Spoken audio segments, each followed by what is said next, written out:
Hi friends, video నచ్చినట్లయితే like చేయండి, subscribe చేయండి.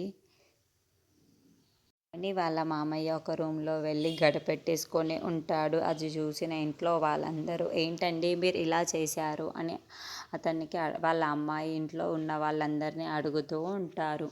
ఇందులో అక్కడున్న వాళ్ళ నాన్న ఇంతకీ డోర్ తీయకపోవడంతో నాన్న తలుపు తీయండి, నాన్న తలుపు తీయండి అని చెప్పేసి అవని వాళ్ళు ఆయన అడుగుతూ ఉంటారు. ఇంతలో ఒక లాయర్ అయితే వస్తూ ఉంటాడు. అది చూడగానే అక్కడున్న అవని వాళ్ళ ఆయన నాన్న లాయర్ వచ్చారు, తలుపు తీయండి నాయన అని అడుగుతూ ఉంటాడు.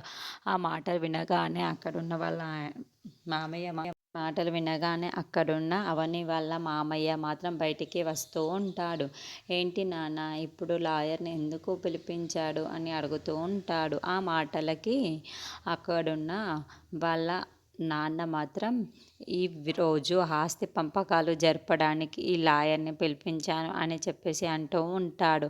ఆ మాటలకి ఇంట్లో ఉన్న వాళ్ళందరూ ఒక్కసారికి షాక్ అయిపోతూ ఉంటారు. ఇప్పుడు ఈ టైంలో ఆస్తి పంపకాలు ఎందుకు నాన్న, అంత అవసరం ఏం వచ్చింది నాన్న అని అవని వాళ్ళ ఆయన అడుగుతూ ఉంటాడు. ఆ మాటలు వినగానే అక్కడున్న వాళ్ళ నాయన మాత్రం నాకు నేను అవసరమే కాబట్టి పిలిపించాను అని అంటాడు.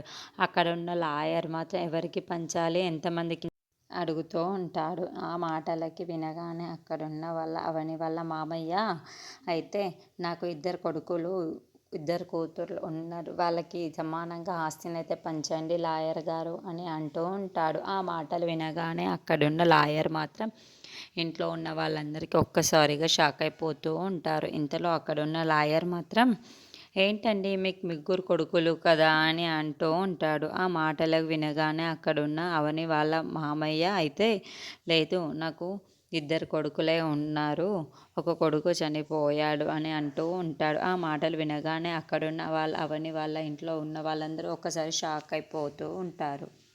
మామయ్య ఇలా